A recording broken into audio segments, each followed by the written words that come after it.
ప్రియులారా, మనము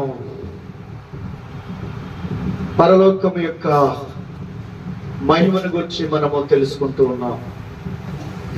శాశ్వతమైనటువంటి స్థలము పరలోకం. భూమి శాశ్వతమైనది కాదు.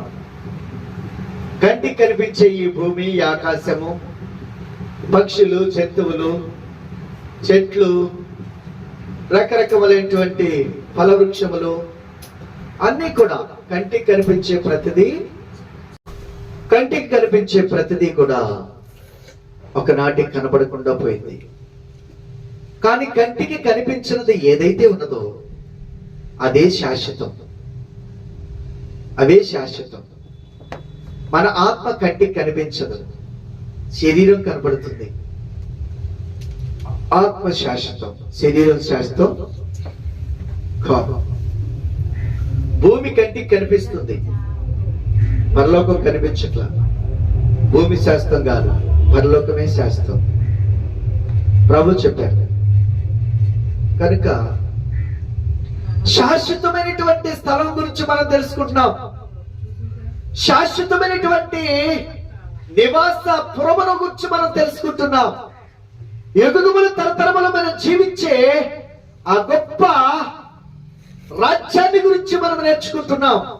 అదే పరలోక రాజ్యం, అదే దేవుని రాజ్యం. కనుక గత వారం వరకు మనం చూసుకున్నాం, భూమి మట్టితో ఉందని, పరలోకము బంగారముతో నిర్మాణమై ఉన్నదని, భూమి మీద పునాదులు కట్టడములన్నీ మనుషులు చేతులతో కట్టబడినవని, కానీ పరలోకములో ఉన్నటువంటి కట్టడాలన్నీ చేతి పని కాక దేవుని చేత నిర్మాణం అయి ఉన్నాయని మనం చూసుకున్నాం. అదే రకంగా ఇక్కడి కట్టడాలు అయితే రాళ్లతోనూ, ఇనుముతోనూ, సిమెంట్ తోనూ కడతామని, అక్కడైతే మరి పునాదులు చూసినట్లయితే పరలోక పట్టణానికి 12 పునాదులు ఉన్నాయని, ఆ పునాదులు 12 రకములైనటువంటి రత్నాలతో పునాదులు వేయబడ్డాయని, ఆ పునాదుల మీద అపోస్తుల యొక్క 12 పేర్లు రాయబడి ఉన్నాయని, ఆ పరలోక పట్టణానికి కూడా 12 గుమ్మాలు ఉన్నాయని, ఆ గుమ్మాలు ఒక్కొక్క గుమ్మము ఒక్కొక్క ముత్యముతో నిర్మాణమై ఉన్నదని, ఆ ముత్యపు గుమ్మముల మీద ఇశ్రాయేలు యొక్క 12 గోత్రముల యొక్క పేర్లు రాయబడి స్వాస్థ్యముగా ఇవ్వబడియని మనం చూసుకున్నాం. ఇప్పుడు అపోస్తులకు దేవుడు నిజంగా అపోస్తులు అంటే ఎవరంటే, అసలు అపోస్తులు అంటే ఎవరు? యేసు ప్రభు యొక్క శిష్యులు. యేసు ప్రభు శిష్యులు ఎక్కడ చదువుకున్నారు? ఎక్కడ చదివారా? చదువు లేని పామర్లు. వాళ్ళ పనేంటి? ఓన్లీ నదుల్లోనూ, సరస్సుల్లోనూ, సముద్రాల్లోనూ చేపలు పట్టుకొని బ్రతకటమే వారి యొక్క పని. సముద్రంలో ఏ సమయంలో ఆటుపోట్లు వస్తాయో, ఏ సమయంలో అలలు వస్తాయో వాటిని తప్పించుకుంటూ, ఏ సమయంలో చేపలు ఎక్కడికి వస్తాయో వాటిని గమనించి పడుతూ జీవనాన్ని కొనసాగిస్తున్నటువంటి జాలర్లు. అయితే ఒకానొక సమయంలో ప్రభు వారిని చూసి పిలిచారు. ఏమని? మిమ్మల్ని మనుషులు పట్టు జాలర్లుగా నేను చేస్తాను, నన్ను వెంబడించండి అని అన్నారు. చేపలు పట్టుకొని బ్రతుకుతున్నటువంటి మీరు మనుషులు పట్టే జాలర్లుగా నేను చేస్తాను, రండి అని అంటే మారు మాట్లాడకుండా ప్రభువుని వెంబడించారు. మరి యొక్క ప్రశ్న వేయకుండా ప్రభు యొక్క మాటకు సంపూర్ణంగా లోబడిపోయారు. కనుక వాళ్ళకి దేవుడిచ్చిన ఆధిక్యత ఎంతంటే దేవుని మాటకు లోబడ్డారు కాబట్టి. ఇంకా ప్రభు అంటారు, ఆయన మాటకు లోబట్టమే కాదు, ఆయన శ్రమలలో ఆయనకి తోడుగా ఉన్నారట. చూడండి ఒకసారి ఆ మాటను చూద్దాం. లూకా సువార్త 22వ అధ్యాయము 28వ వచనం నుండి. నా శోధనలలో నాతో నిలిచి ఉన్నవారు నాతో కూడా నిలిచి ఉన్నవారు మీరే. కనుక ఎప్పుడంటండి? శోధనలు. ఇద్దరు స్నేహితులు ఉన్నారు అనుకోండి, ఎప్పుడు వాళ్ళు స్నేహంగా ఉంటారండి? జెస్సీ గారు షార్ట్ ఫిల్మ్లో మీరు మంచిగా వేస్తున్నారు కాబట్టి ఇద్దరు స్నేహితులు ఎప్పుడు ఉంటారు? డబ్బు ఉన్నప్పుడు, అధికారం ఉన్నప్పుడు, ఆస్తి ఉన్నప్పుడు, అన్ని ఉన్నప్పుడు చక్కగా ఉంటారు. శోధనలో మనకు తోడుగా ఉంటారా? శ్రమల్లో మనకు తోడుగా ఉంటారా? కష్టాల్లో మనకు తోడుగా ఉంటారా? కన్నీరు మయమైపోతున్నప్పుడు తోడుగా ఉంటారా? ఏంటి? అవమానముల గుండా, అపనిందల గుండా, హేళనల గుండా, దోషుల గుండా వెళుతున్నప్పుడు మనతో ఉంటారా? ఉండరు. కానీ యేసుప్రభు అంటున్నారు, నా శోధనలలో మీరు నాతో కూడా ఉన్నారు, నాతో కూడా ఉన్నవారు మీరే. మీరే దేవుని యొక్క మార్గములో మనము నడిచేటప్పుడు, దేవుని బిడ్డలుగా మనము జీవించేటప్పుడు, దేవుని వాక్యానుసారంగా మనం బ్రతుకుతున్నప్పుడు మనకి వచ్చేటటువంటి శ్రమలు, మనకి వచ్చేటటువంటి శోధనలు, మనకి వచ్చేటటువంటి అవమానములు, మనకి వచ్చేటటువంటి అవహేళనలు, దూషణలు అన్నిటిలో కూడా మన దేవుడు మహిమ పొందుతూ ఉంటారు. ఎందుకంటే ఆ మహాప్రభు అంటున్నారు, నా శోధనలన్నిటిలో నాతో కూడా ఉన్నవారు మీరే. చదువులేని వారు, లోక సంబంధమైన జ్ఞానము తెలియని వారు ఆయనను యేసుప్రభుని నిందిస్తున్నప్పుడు త్రాగుబోతుని, వ్యభిచారి అని, పాపుల స్నేహితుడని, అబద్ధికుడని, మోసగాడు అని, దేశద్రోహి అని, రాజద్రోహి అని రకరకములైనటువంటి ముద్రలు, దేవదూషణ చేశాడని రకరకములైనటువంటి నిందలు,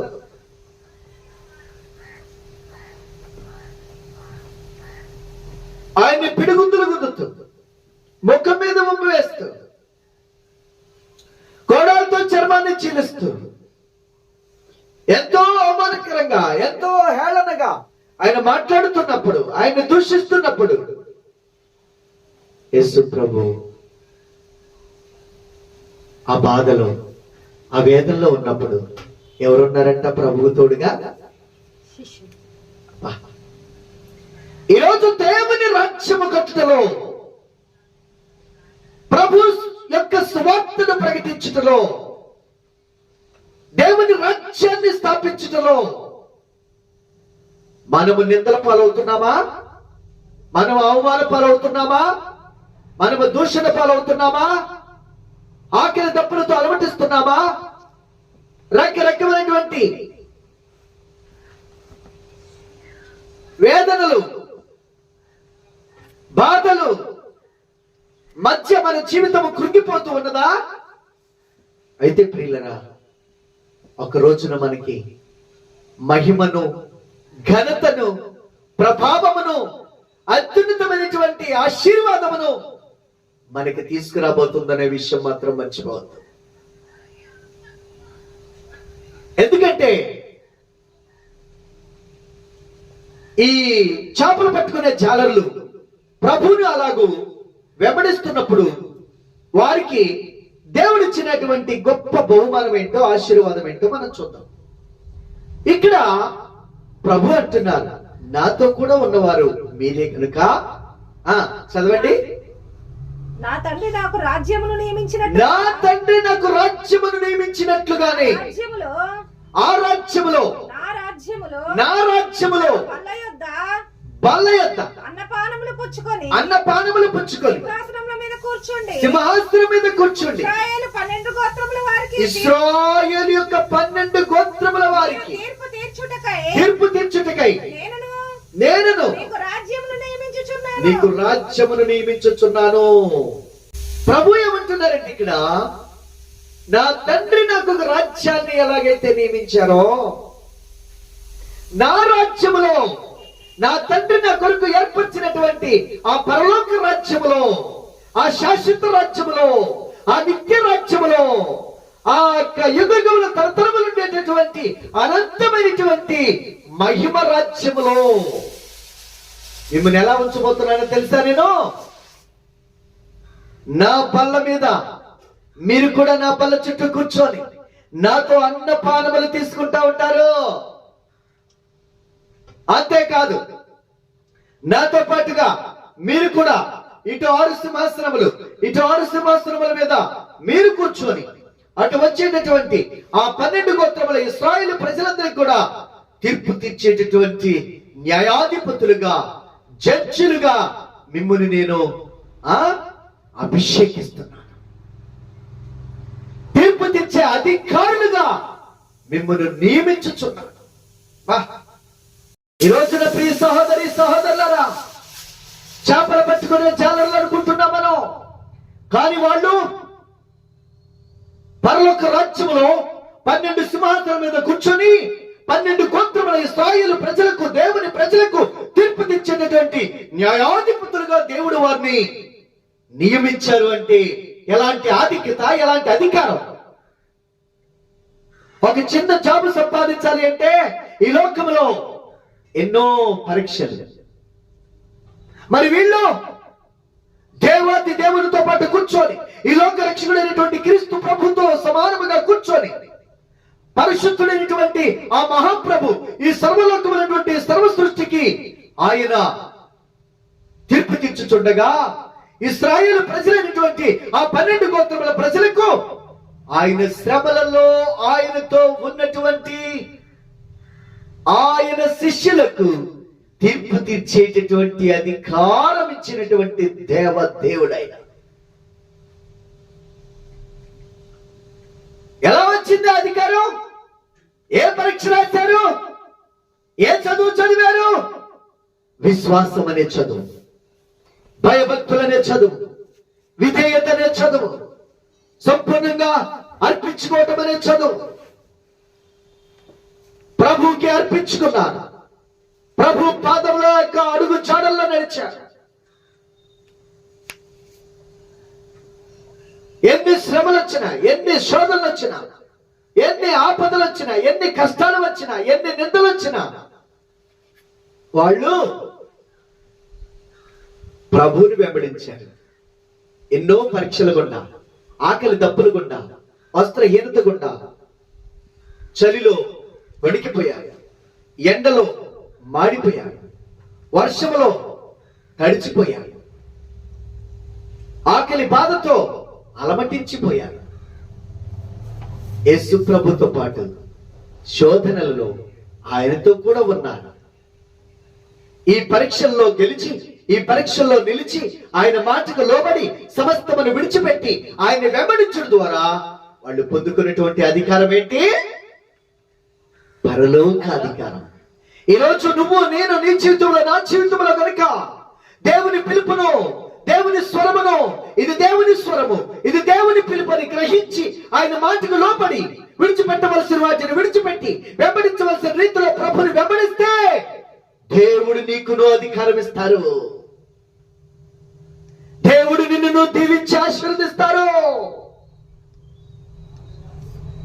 ఆయన పక్షపాతి కాదు. అందరినీ సమానముగా చూసే దేవుడు, అందరినీ సమానముగా ప్రేమించే దేవుడు, అందరి కొరకు తన ప్రాణాన్ని అర్పించిన దేవుడు, అందరి కొరకు తన రక్తాన్ని చిందించిన దేవుడు, అందరి కొరకు కలువరి సిలువలో పాప పరిహారార్థమైనటువంటి బలిగా తన్ను తాను అర్పించుకున్న దేవుడు. కనుక ఆయనకి స్వార్థము లేదు. ఈ రోజున మన జీవితం ఎలా ఉంది? మన భక్తి ఎలా ఉంది? శ్రమల్లో నిలబడే వారిగా ఉంటున్నామా? శోధనలో ప్రభుని వెంబడించే వారిగా ఉంటున్నామా? కష్టాలు కన్నీటి మహిమలో ప్రభుని గణపరిచే వారిగా ఉంటున్నామా? ఆపదలు అనేకమైన చుట్టినప్పుడు దేవుని సన్నిధిలో మోకరించి ప్రార్థించే వారిగా ఉంటున్నామా, లేక పారిపోయే వారిగా ఉంటున్నామా? ఒక చిన్న సమస్య వస్తే, ఒక చిన్న కష్టం వస్తే దేవుని సన్నిధిని విడిచి పారిపోతున్నామేమో.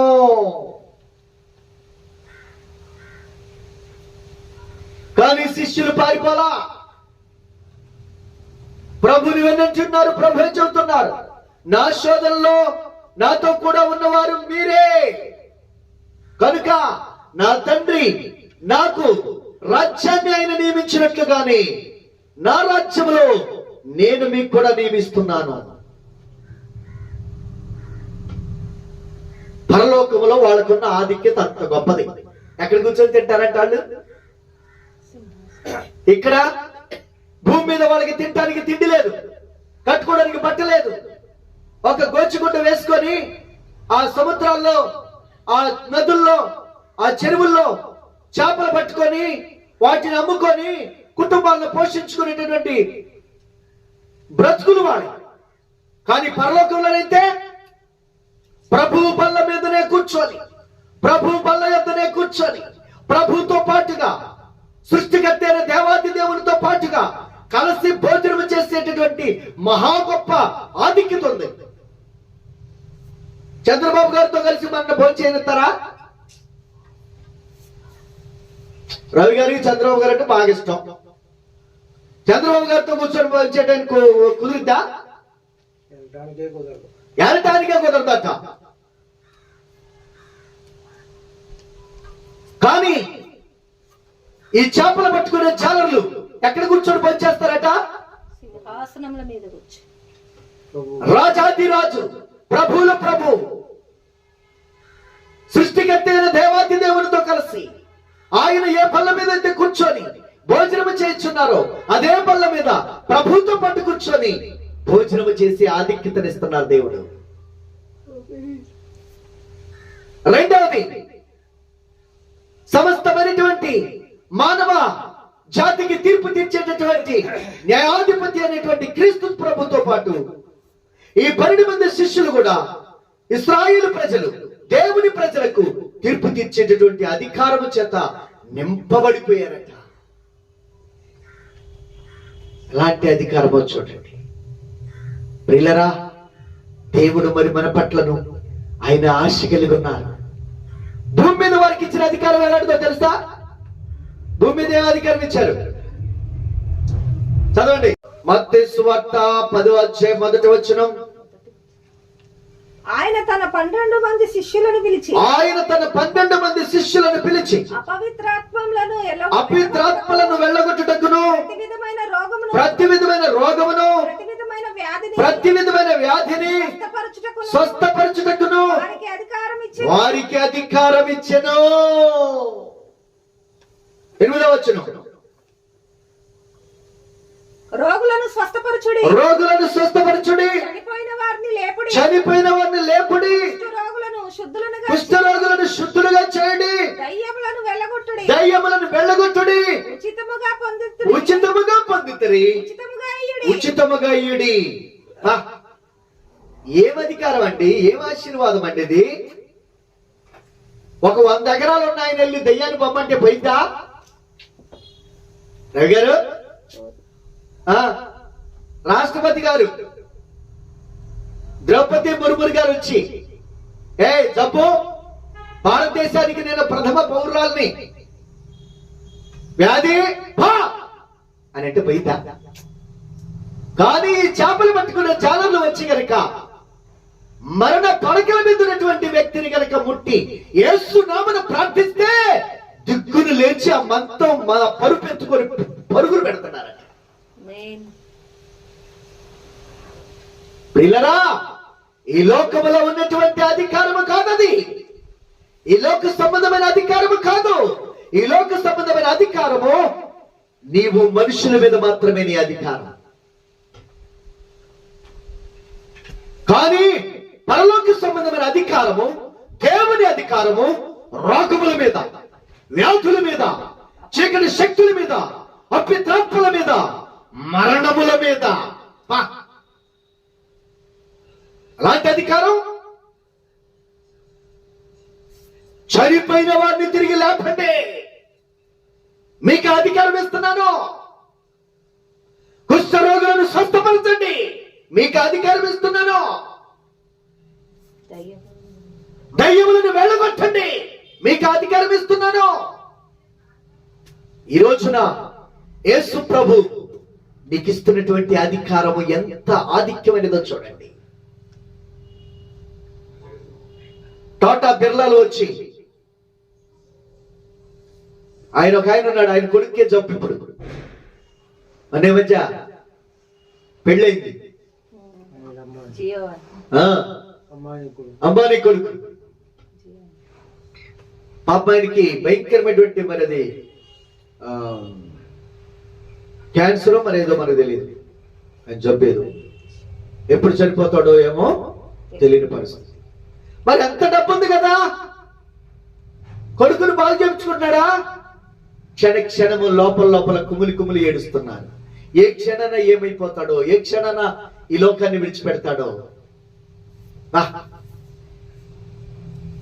ఈ లోకంలో నుండి నీకున్న అధికారము డబ్బు అనుకున్నావా? నీకున్నటువంటి అధికారముతో నీ జీవితంలో వచ్చేటటువంటి సమస్యలను, వ్యాధులను పోగొట్టుకోగలవు అనుకున్నావా? మొన్న మధ్య కాలంలో మా బాబుకి కాంటికి దెబ్బ తగిలి నూజివేడ్లో కన్ను రాదన్నారు, విజయవాడలో కన్ను రాదన్నారు, గుంటూరులో కన్ను రాదన్నారు. నరం కట్ అయిపోయింది, నరం సత్తుకుపోయింది, రక్త ప్రసరణ కంట్లోకి రావట్లేదు, ఇక చూపు రాదు అని అన్నారు. కానీ 33 రోజులు ఉపవాసం ఉండి ప్రార్థన చేస్తే దేవుడు ఆశ్చర్యకరంగా వాడి కన్నును ముట్టి ఇవాళ సంపూర్ణ దృష్టితో వాడు చదువుకోగలుగుతున్నాడు. ఏ అధికారం ఇది? సృష్టికర్త అయిన దేవుని అధికారం ఇది. సర్వాధికారి అయిన అధికారము.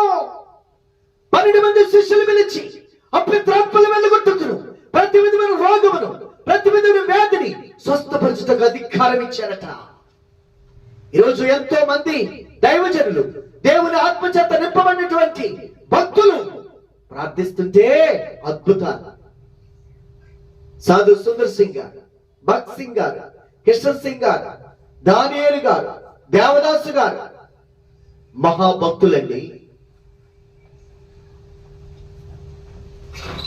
వాళ్ళ దగ్గరికి వచ్చిన ఏ సమస్య కూడా తిరిగి సమస్యతో పోలా. సమస్యని పోగొట్టుకుని ప్రభు మహిమతో వెళ్ళారు. వాళ్ళు ప్రభుతో నడిచారు. వారి దేహములను దేవుని ఆలయముగా కాపాడుకున్నారు. మన దేహాలని మన ఇష్టానుసారంగా మనం వాడుతున్నాం.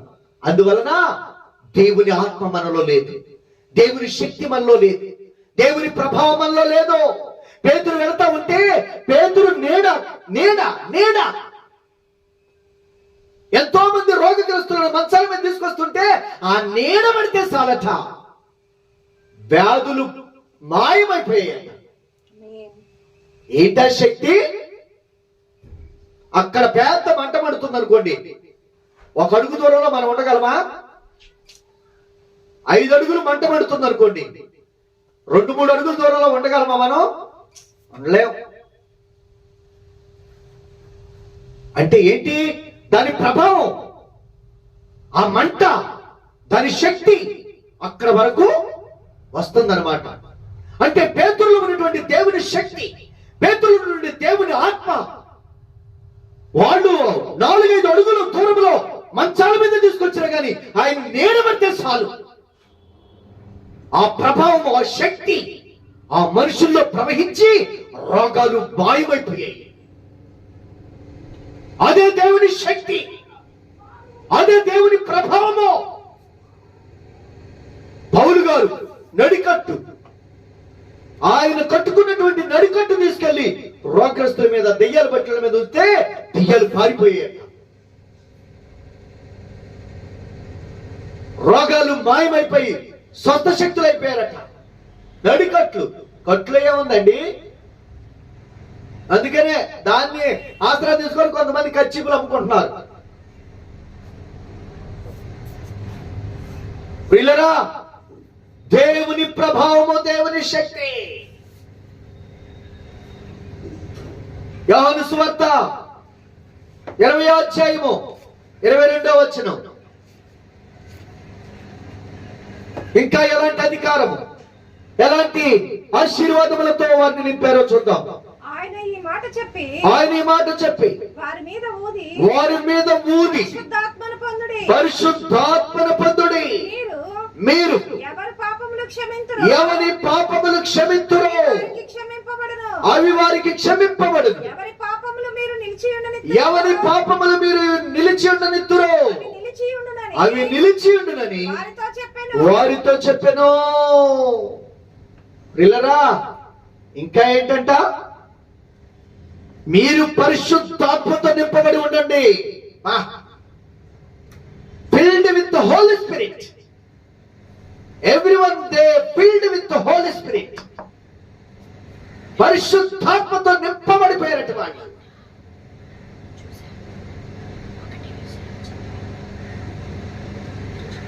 ఆ 12 మంది శిష్యులు పరిశుద్ధాత్మతో నింపబడ్డారండి. వారిలో ఉన్న ప్రభావం, వారిలో ఉన్న దైవశక్తి, వారిలో ఉన్నటువంటి దేవుని ఆత్మ మనుషులు తాకుతా ఉండేది. మనుషులు ముట్టి స్వస్థపరుస్తూ ఉండేది. చనిపోయిన వాళ్ళని ముడితే వాళ్ళలోనికి మరలా ప్రాణం తిరిగి వచ్చేసేది. చనిపోయిన వారిని తిరిగి లేపండే అధికారం మీకు ఇస్తున్నారు.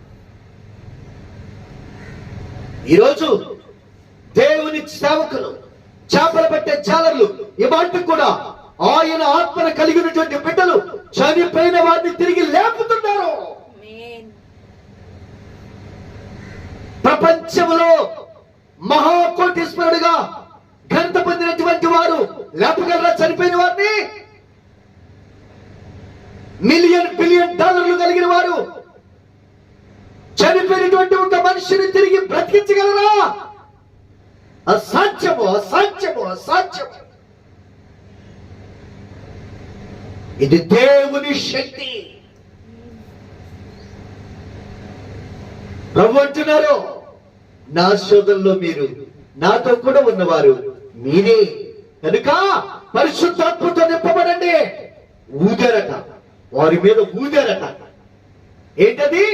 యేసుక్రీస్తులో ఉన్న ఆత్మ, యేసుక్రీస్తులో ఉన్న జీవం, యేసుక్రీస్తులో ఉన్నటువంటి స్వస్థపరిచే శక్తి, యేసుక్రీస్తులో ఉన్నటువంటి ఆ విజయము, విజయ శక్తి, దైవ శక్తి, పునరుద్ధరణ శక్తి వారిలోనికి ఊదారు. అంతే, నింపబడిపోయారు. వంకాయ కూర మనలో ఉన్న గాలి ఊదితే సప్పబడి ఉంది, ఏమైంది? ఉబ్బిద్దు లోవుగా అయిపోతుంది. ఇప్పుడు వాళ్ళు బలహీనలే కావచ్చు, విద్య లేని వారు కావచ్చు, అజ్ఞానులు కావచ్చు, కానీ దేవుని శక్తి ఎప్పుడైతే వచ్చిందో వారి మాటల ముందు రోజులు నిలబడలేకపోయారు. వారి మాటల ముందు మహాజ్ఞానులు వారి మాటలకు సమాధానాలు, ప్రశ్నలకు సమాధానం చెప్పలేకపోయారు. లోకాన్ని తల్లకిందులు చేయవారు ఇక్కడ కూడా వచ్చి ఉన్నారో అని భయపడి గడగడగడగడ వణికిపోయారు. కారణం ఏంటో తెలుసా? దేవుని శక్తి, పరిశుద్ధాత్మ శక్తి. ఈరోజు ప్రభు నిన్ను కూడా నింపాలనుకుంటున్నాడు. ఈరోజు ప్రభు నిన్ను కూడా ఆయన ఆత్మతో అభిషేకించాలనుకుంటున్నారు. శిష్యులు ఎలాగూ దేవుని మాటకు లోబడి విడిచిపెట్టవలసింది విడిచిపెట్టి ప్రభుని ఎలా వెంబడించారో, నీ జీవితంలో ఎక్కడున్నావో, పాపములో ఉన్నావా, శాపములో ఉన్నావా, సాతాను కట్లతో ఉన్నావా, త్రాగుడులో ఉన్నావా, వ్యభిచారములో ఉన్నావా, దొంగగా ఉన్నావా, హంతకుడుగా ఉన్నావా, దాన్ని విడిచి కనుక నువ్వు ప్రభు మాటకు లోబడి ప్రభుని వెంబడిస్తే ఆయన తన ఆత్మతో నిన్ను నింపడానికి సిద్ధంగా ఉన్నారు. ఆయన తన యొక్క శక్తితో నిన్ను నింపడానికి సిద్ధంగా ఉన్నారు.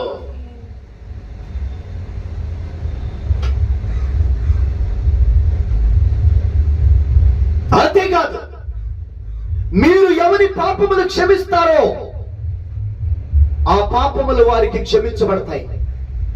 ఎవరి పాపములు మీరు నిలిచినిస్తారో వాడి జీవితంలో ఆ పాపానికి క్షమాపణ ఉండదు, వాడు తీర్పులోనికి తేబడి నరకానికి వెళ్ళిపోతాడు అంతే.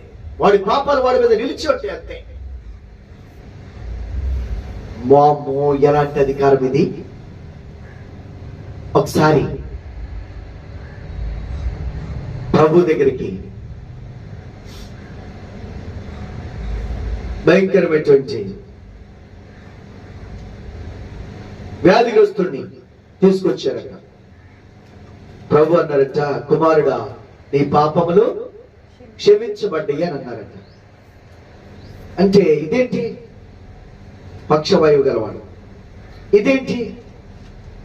పాపములు క్షమించే అధికారం దేవునికి ఒక్కడికే ఉంది కదా, నీకెవరు ఇచ్చారు అన్నారట. అప్పుడు అన్నారట, మనిషి కుమారునికి పాపములు క్షమించే అధికారం అన్నది. దైవ కుమారుడికి అధికారం అన్నది. మానవుడు చేసిన పాపాలను క్షమించి పరిశుద్ధుడిగా మార్చగలిగిన శక్తి ఆయనలో ఉన్నది. నువ్వెంత పాపమైనా సరే, నువ్వెలాంటి పాపము చేసినా సరే, నువ్వెలాంటి నరహంతకుడు అయినా సరే, నువ్వెలాంటి క్రూరమైనటువంటి పశుప్రాయుడైనా సరే, నువ్వు ప్రభు పాదాల దగ్గరికి వచ్చి నువ్వు పశ్చాత్తాపడితే ప్రభు నిన్ను కడిగి నిన్ను పరిశుద్ధపరిచి పవిత్రులుగా చేయటానికి ఆయన సర్వశక్తి కలిగిన దేవుడై ఉన్నారు. కనుక ప్రియ సహోదరి సహోదరుడా, ఈరోజు దేవుడు నీకు ఇవ్వాలనుకున్న అధికారం ఎలాంటిదో తెలుసా? ఎవరి పాపములను క్షమిస్తావో వారి పాపాలు క్షమించబడతాయి. అందుకనే సేవకులను ఎవరు ఎప్పుడు ఏమనవద్దు. ఏ సేవకుడు ఎలాంటి వాడైనా మనకు అనవసరం. దేవుడే తీర్పు తీరుస్తాడు.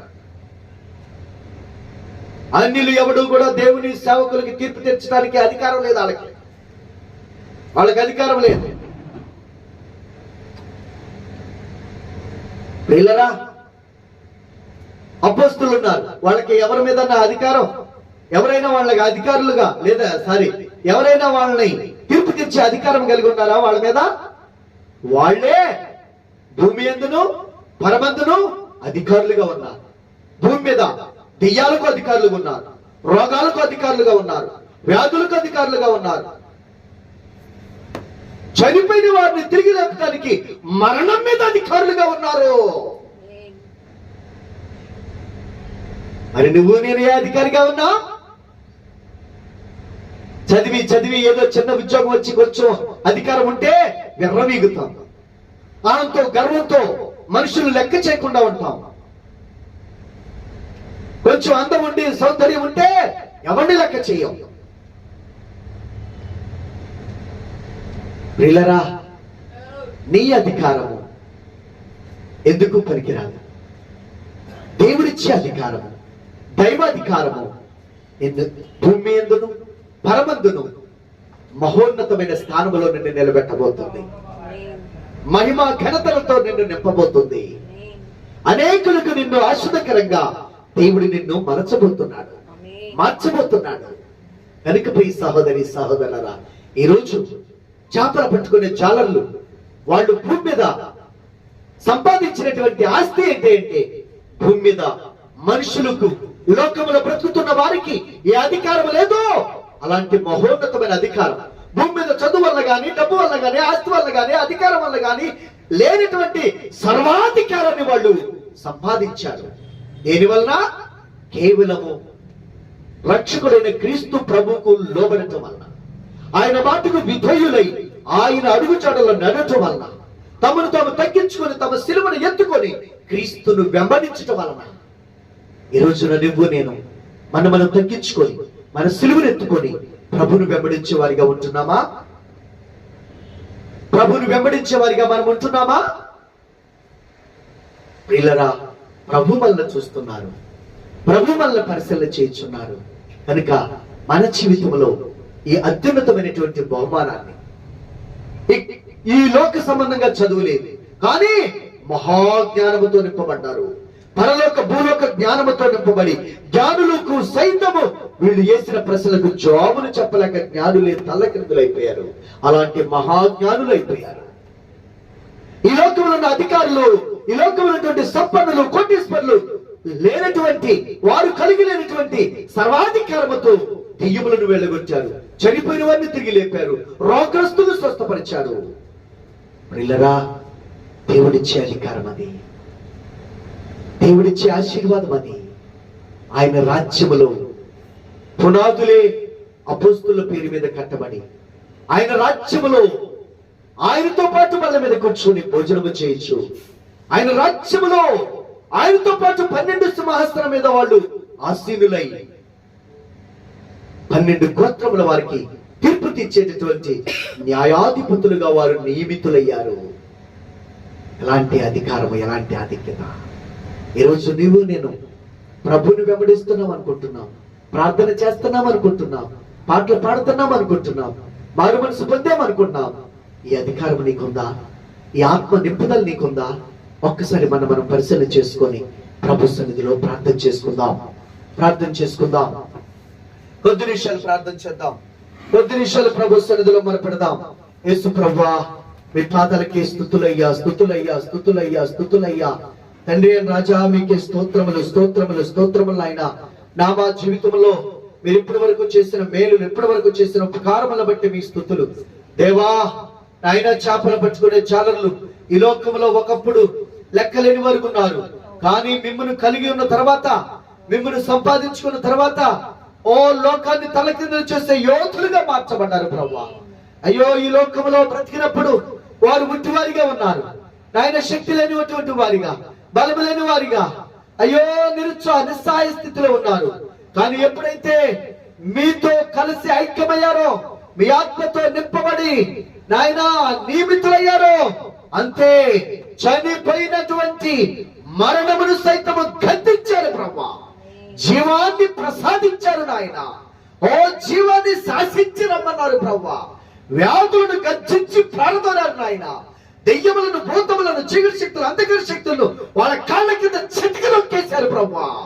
ఓ తండ్రి, మీరిచ్చిన అధికారం ఎంత గొప్పది! ఓ తండ్రి, మీరిచ్చిన ఆధిక్యత ఎంత గొప్పది నాయన.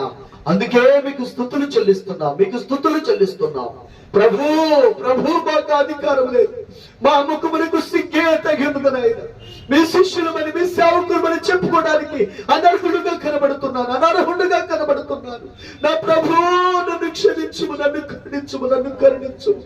నా ప్రభు, నన్ను కడుగుము, నన్ను శుద్ధీకరించుము. నా ప్రభు, మీ ఆత్మతో నింపము, మీ అధికారముతో నింపము, మీ శక్తితో నింపము. అయ్యో నా దేవా, దాటి వెళ్ళవద్దు నాయన. అయ్యో నా ప్రభు, నా పట్ల కనికరించండి నాయన. యేసు ప్రభు, నా జీవితం వ్యర్థంగా గడిచిపోనివద్దు ప్రభు. నా బ్రతుకు నిష్ప్రయోజనంగా గడవనివద్దు నాయన.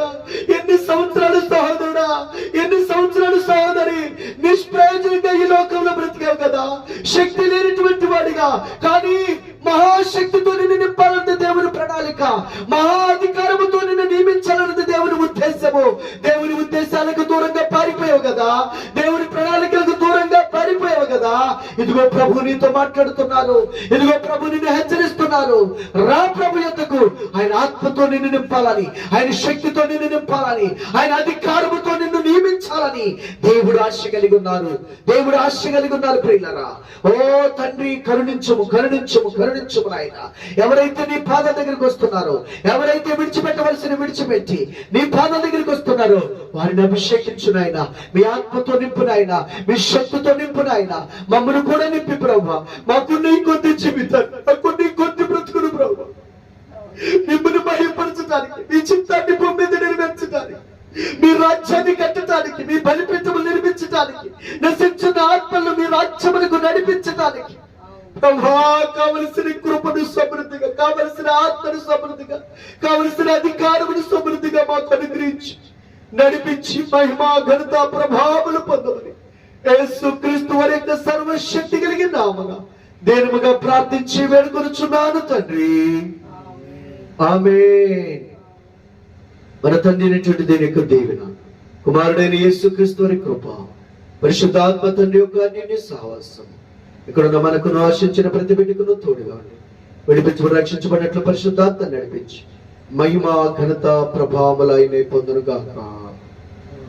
ఆమేన్.